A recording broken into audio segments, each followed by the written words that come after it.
Édouard Philippe avait prévenu lundi vouloir baisser et baisser plus vite les impôts.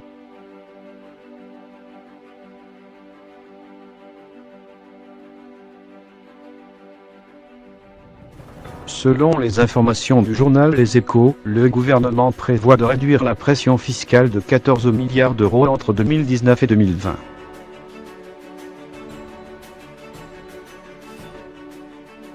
Un chiffre qui ne tient par ailleurs pas compte des futures annonces que prépare Emmanuel Macron à l'issue du grand débat.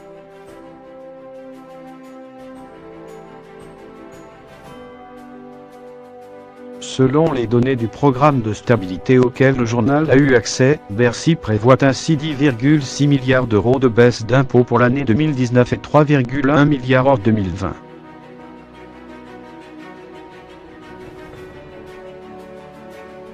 Une diminution de taille par rapport au budget initial présenté en septembre dernier, qui avait évoqué un cadeau fiscal de seulement 6 milliards d'euros pour cette année.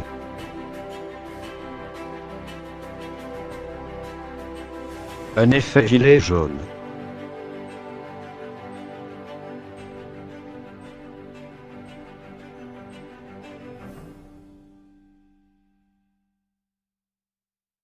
À la suite du mouvement des Gilets jaunes, le gouvernement a décidé d'annuler de précédentes hausses d'impôts, comme la taxe carbone et celle de la CSG des retraités gagnant entre 200 et 2000 euros par mois.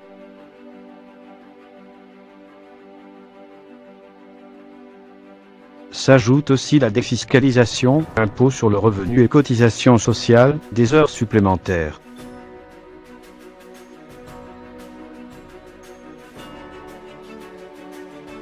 Par ailleurs, le gouvernement a pris en compte dans son calcul la hausse des cotisations pour les retraites complémentaires à Girardeau, de 1,1 milliard d'euros.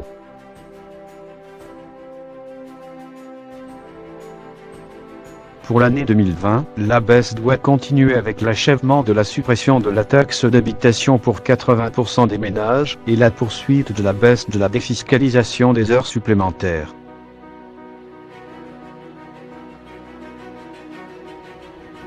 En prenant en compte les hausses prévues de certaines taxes comme celle du tabac, la baisse globale sera de 3,1 milliards d'euros.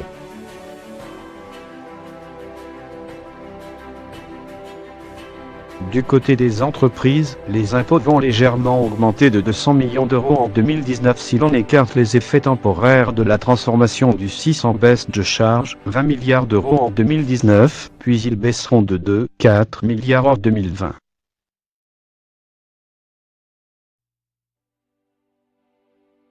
Pour financer ces mesures, les grands groupes vont être mis à contribution, avec la taxe GAFA et un report de la baisse de l'impôt sur les sociétés.